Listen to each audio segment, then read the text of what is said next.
Hi everyone, welcome back to my channel. My name is Sari and this is day 27 of the Simplify Your Life challenge. This challenge is based on an ebook by YouTuber Muchelleb. I will link her channel and the ebook in the bar down below. There's also a playlist where you can follow along with this whole series from the beginning. I will link that on the screen. With that, let's get into day 27 where we define our personal style.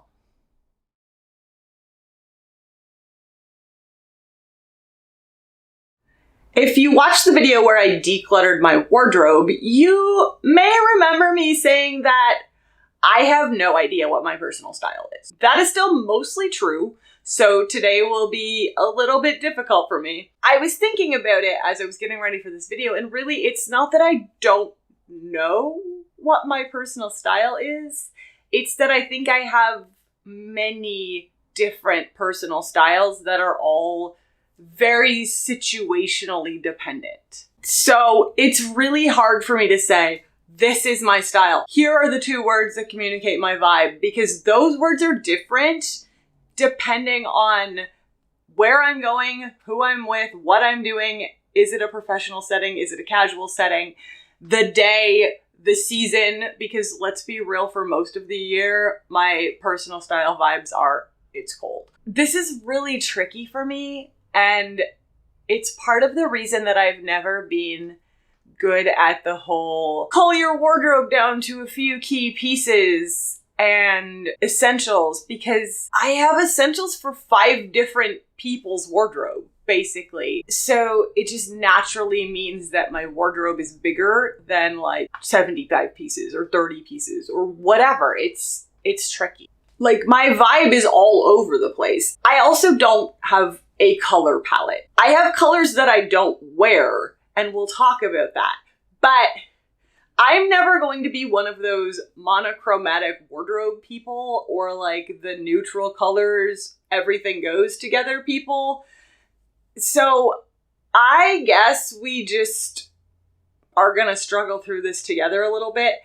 Maybe you already know about all of this and you're just here to watch me struggle. Either way, that's fine. Let's get into this. The theory here, and I think it's a sound one, is that if you know your personal style, then it's a lot easier to avoid buying wardrobe pieces that you aren't actually going to wear. It also makes getting dressed in the morning a lot easier, especially if you define a color palette. Everything in your wardrobe is things you want to wear, and it goes together. So I see the merit here. I'm just not sure that it works for me as a person. I'm not going to be that person that wears 5 colors or the same style of whatever every single day. My wardrobe is really the one place in my life where I express myself as a person the most.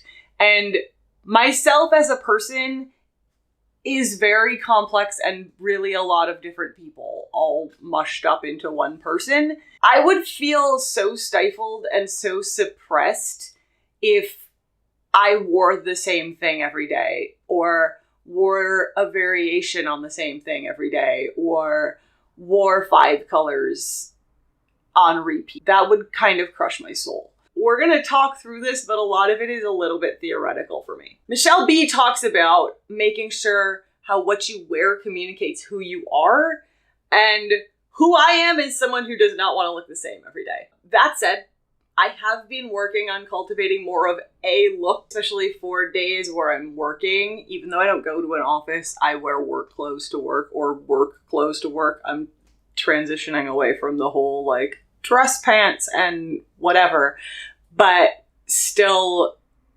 not t-shirts and jeans. I just, or t-shirts and leggings. Like, that's a way that I define my work time, and my personal time is, I literally change my clothes into work clothes and casual clothes. And sometimes it's the same shirt and I just put on different like leggings instead of nicer trousers. And I'm still not into the whole like suit pants, dress pants, whatever thing.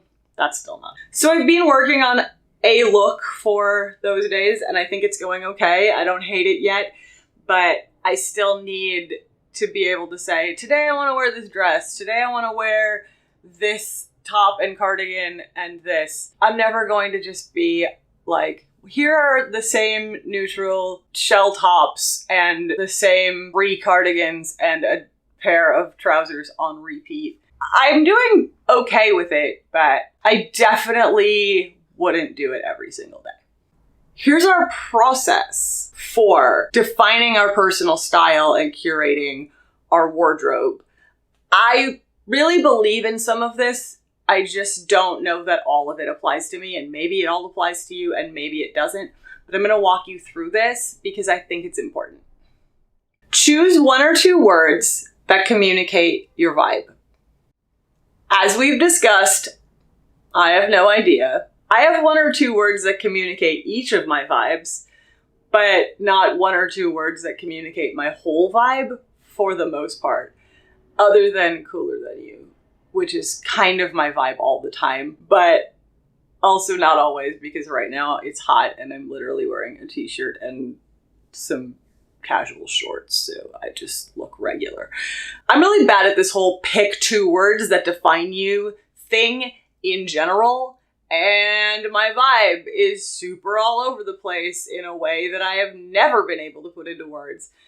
Like, I know what I like and I know what I don't like, and some days I look cute, and some days I'm doing a sporty thing, and some days I'm like a classic wardrobe, like basics thing, and some days I've got cooler than you vibes, which is what I go for most of the time, but also sometimes it's just cold outside and I have on a hoodie because it's cold outside.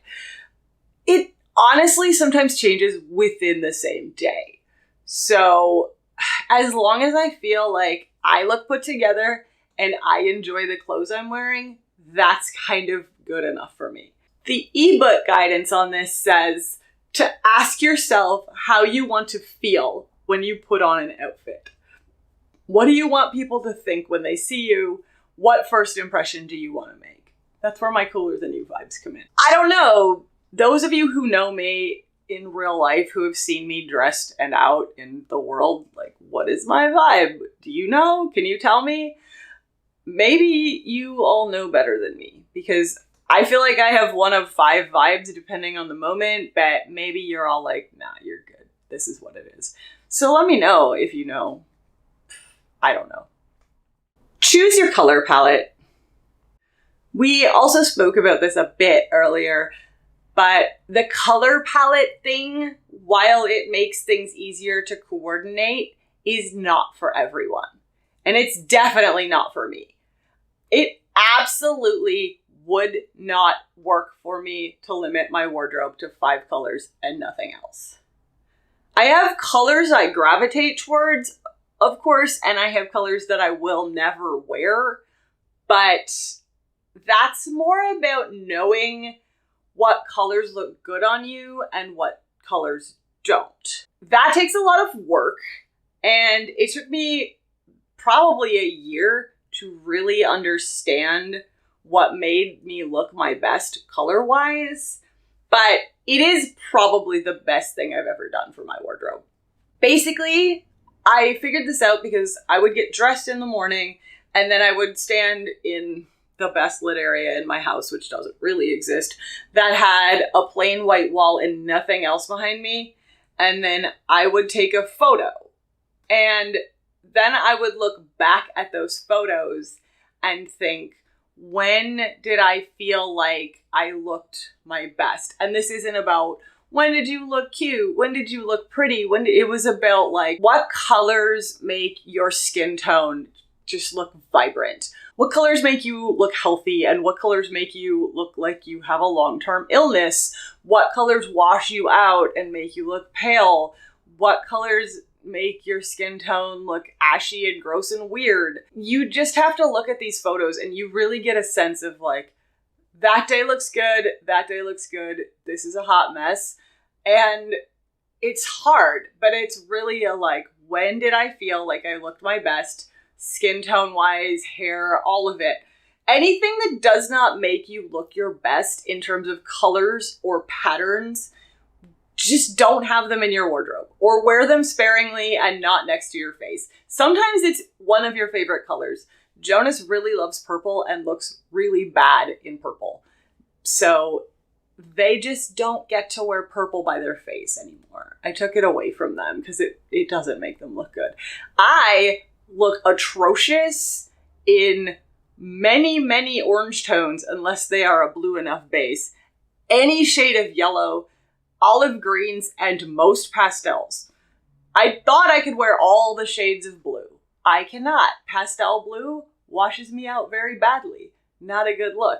Sad because I like pastel blue, but I got rid of all of the pastel blue things in my wardrobe, and I feel like that was a good decision. There are some good resources for this. A couple that I like is there's a book called The Curated Closet by Anushka Reis, as well as a series of blog posts by Jessica Nicole, where she went through a similar process trying to understand what colors looked really good on her. I will link the book and the blog post series in the bar down below so that you have it. I really recommend at least reading the blog post and seeing the process that Jessica Nicole went through, because she did a lot of work and I took a lot of what she did and applied it, and I thought it was very helpful. In the ebook, Michelle B suggests that if you are the sort of person that wants to simplify your wardrobe down to a handful of colors, you should. However, remember that doing this does not hard limit you to only those colors. It's not like you can never buy another color ever again. If you want to bring in a few pieces that deviate, do that. If you want to bring in a pop of color that coordinates with other things in your wardrobe, do that. Just try to keep things coordinated as much as possible. And when you choose your colors, think about whether they're in line with your vibe and with how you want to feel when you get dressed. I would also recommend that you think about whether those are colors that make you look your best. Because if they don't, they should not be in your wardrobe. Create a things I don't wear list. I think that this part of defining your personal style is the most important thing you can do.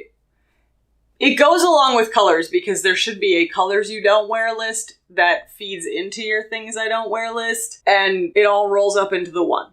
It's easy to look at something in a store or see something on someone else or like something theoretically, but then when you bring it home, you can't quite find a place for it in your wardrobe. It doesn't match anything, doesn't go with the rest of your style, or you just plain don't ever wear it. This can be a style of clothing, a color, a pattern, whatever.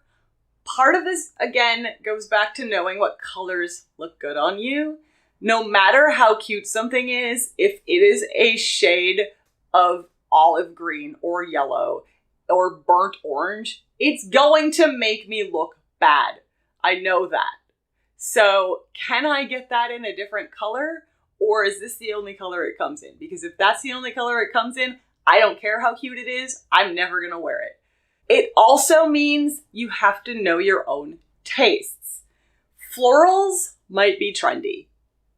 I might look at them in the store and think, oh, that's so cute. I'll definitely wear it. I really should be wearing more florals because that's so trendy and they're so cute. And I see all these people out in these cute floral sundresses and I love them. Same thing with the maxi dress thing that went on for a while where I was like, oh, look at all these girls in their maxi dresses. Not a good look on me. Florals, not really a thing I'm gonna do. I had to learn that because I kept hoping that I could work these into my wardrobe because theoretically I liked them on other people. But I won't. I know that I won't. So I just don't buy them. The Curated Closet is also a really good resource for this. It really helps you think through styles you do like and things that are cute on other people but not on you.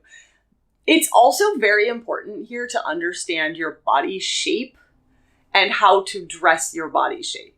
We're all shaped differently, and the fashion industry doesn't always take that into account. So the maxi dress thing, I cannot wear them. It makes me look ridiculous. The height that I am and just the line of my silhouette and my body, no, can't do it. Similarly, wide-legged jeans or the crop jean thing, no, it just makes me look ridiculous, like I just bought pants that were too short. I can't. And I know that, and it's sad because that's trendy, and all of a sudden in the store, like, that's the only pants there are, but no. For all of its problems, the Kibbe body typing may be a good place to start. You can find a lot of fashion blogs and other resources online to walk you through the informal version of that, and then show you some ways to dress that will flatter your frame. Whatever your frame is, it doesn't matter what your frame is, you can dress it. It just might not be the same way that I dress my frame. One of my friends, Britt, who I will link her channel as well, and I are talking about doing a video collab where we go to the same store and she buys an outfit and I buy the same outfit and we see how it looks on us because we're very different shapes.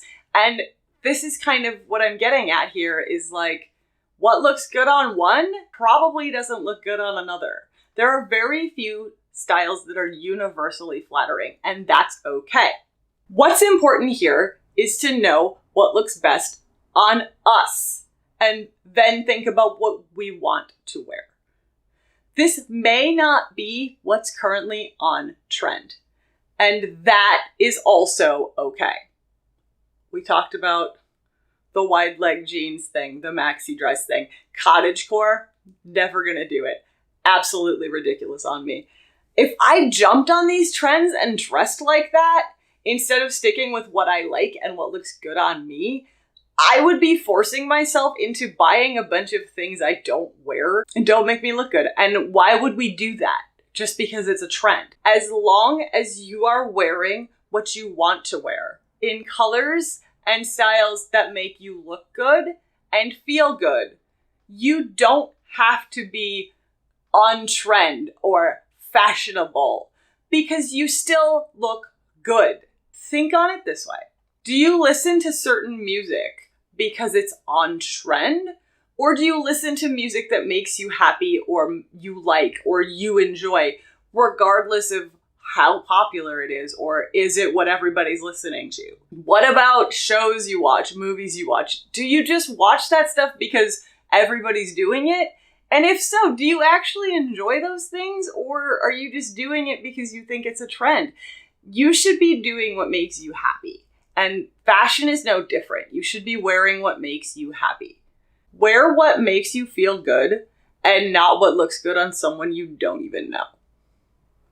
Here are some questions to get you thinking about what should go on your no-buy list. What clothing style or item do you purchase over and over, but never wear more than a few times? What clothing do you talk yourself into in stores saying, I'll probably wear this sometime? What do you buy because it's cute or clever or novel, but then you don't actually ever wear or feel comfortable in? What style are you always trying to emulate, but never feel comfortable actually wearing out? Create a style board. This is a tip that is also in the curated closet, and I think it's a good one as you're trying to understand your own style. The suggestion, of course, is to go through and find things and put them on Pinterest or like create a mood board in whatever you do. Mood boards in, print them, I don't know, just however you do that sort of thing. I am not a Pinterest fan at all, even a little, so I didn't do any of that, but I did make a folder on my computer where every time I would be reading through a fashion blog or see an Instagram post or something where I loved the outfit or the clothes, or I thought, that's cool, I want to dress like that to me feels very much like the vibe I'm trying to create, the style aesthetic I'm trying to create. I grabbed a screenshot of that or downloaded the photo or whatever I needed to do, and I saved it in that folder. So basically, what you should do here is go out and look at photos of people in outfits, ideally people who are similarly shaped and have similar skin tone and coloring to you, so that you're not, again, drastically deviating from what looks good on you. And think about what you like. Would that style work for you? Does it suit your body type? Do those colors work? Pin that, save it somewhere so you can use it as a reference whenever you're trying to put together an outfit or when you're purchasing clothing. When you're looking at something in the store or online, ask, does this line up with the style I like? How does this fit into my wardrobe? Can I combine it with other things to make a complete outfit that I enjoy and feel good in? I found this exercise really helpful, and it convinced me that, yeah, I really did need a moto jacket badly enough to justify the cost of one, because almost every outfit I was saving from one particular blogger involved a moto jacket. This is not to say that you have to only dress like the people in those outfits, but if you start looking, you will find some common items or colors or themes or trends, and that will help you define your own style. Once again, give yourself major congrats for getting through another day of this challenge. Now that you've done this, are there any more items you want to clean out of your wardrobe? Maybe you want to totally revisit your wardrobe declutter. I did. I pulled out a whole bunch more stuff that's leaving. And see if you hung on to things that don't fit in your personal style now. Conversely, is there anything you identified in this that's missing? That's like a key piece that keeps coming up. I bought a moto jacket. I did. And I don't regret it because I wear it all the time. Not now, it's hot, but I used to wear it all the time during the 2 months of the year where that is appropriate clothing. It's good to fill these gaps where we can, as long as we're purchasing mindfully with an eye towards, yes, I need this thing in my wardrobe to complete this outfit or this series of outfits, or there's a hole I have identified here. I'm going to make a video at the end of this series where I show you some things I repurchased or purchased after my declutter to fill in some of these gaps. So let me know how you did. Did you already know what your personal style was? What are your style words? What are your colors? Are you a colors person, or do you just buy whatever? How did all of this go for you? Did you think more about what colors look good on you and what don't? What colors you like and what colors you don't? Are they the same? Because it's really rough when the colors you like and the colors that look good on you are not the same thing. I hear that. Same thing with styles. You know, do you feel like, oh yeah, the current trends totally suit me, or I look ridiculous in all of this? I'm in team I look ridiculous in all of this, so I'm just not on trend right now. It's fine. I'm not fussed about it. But give us some tips on this. How did you figure this out? What did you do? How do you feel? Did you get rid of a bunch more stuff? Do you have to fill some holes in your wardrobe now that you've defined your style? Leave me some comments. If you like this video, give me a thumbs up. If you want to be notified about the next videos, hit the subscribe button and the notification bell, and I will see you all in the next one. Bye!